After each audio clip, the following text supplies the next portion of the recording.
Hey guys, this is Matthew Taylor for OutstandingPoker.com, back with a long overdue video. Apologies over the last couple of months, things have been so busy. I've been working really hard on the second part of the multi-table tournament series, and pretty much had it ready to go, and then went through it. I spoke to Tim about it and went through it just before I was going to send it over, and actually decided that I wasn't really happy with the content of the video. Now obviously when I make the PowerPoint presentation kind of classroom style videos, they do take a lot longer to produce. We're talking a matter of weeks. It's not like when you're recording live to just play and explain what you're doing.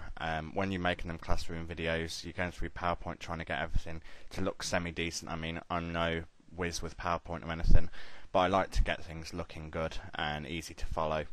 But it wasn't necessarily that, it was just the content of it that I wasn't too pleased with. So I'm going through it at the minute steadily, just trying to revise it, just trying to make sure that all the content in there is good enough to be published on the site, because the last thing I want to do is put over a substandard video.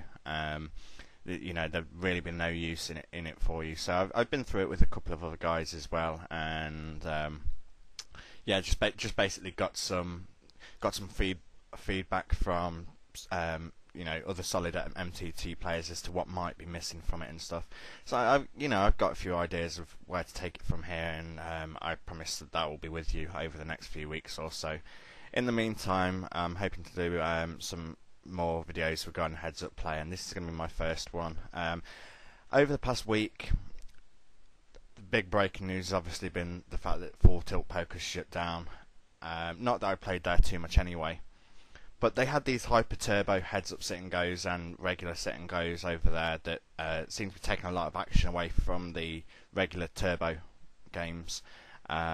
Primarily just they're quicker games. So for the more casual player, I mean, a turbo heads up sit and go game on average will last about 10 minutes or so, whereas these hyper turbo games, you rarely going to get one last 10 minutes. On average, I'd say about 4 or 5 minutes is the norm.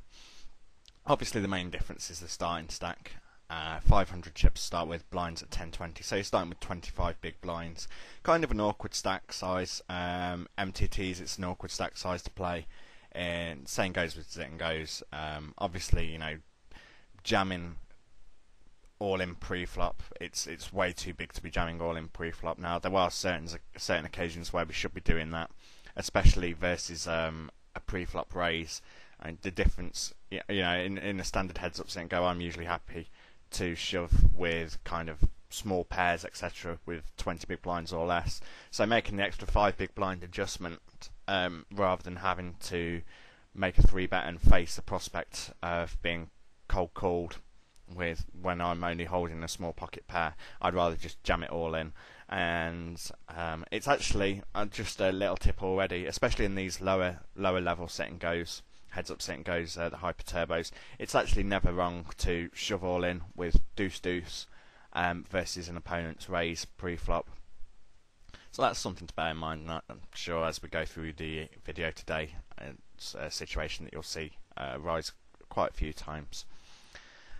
So let's take a further look at them. And I mean, a lot of players don't think they're profitable, and that is completely wrong. Now, whether you want to play heads up hyper turbos or standard turbos, it's purely a case of whatever will bring the best hourly rate for you. One of the factors that you have to bear in mind is your bankroll in these games. Now, whereas in standard sit and goes you can kind of get away with 20-25 big blinds, sorry, not big blinds, buy-ins for a level, i.e., you can play the $10 games if you have a $250 bankroll, etc. You really got to be looking between kind of 50 to 100. The more the better, buy-in wise, for these sit and goes. The variance in them is so huge, and it's going to frustrate you at first. But again, this is another significant factor in these games. Tilt, you'll see a lot of players just tilt so badly. For instance, the first day that we were playing these, I had a guy rematch me 10 times. I beat him every time, won all 10 games, Obviously, significant amount of variance going in my favour there, but the guy was tilting ridiculously, and he just had.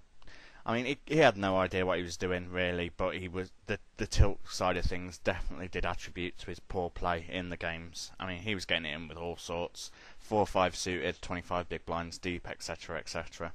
So you're going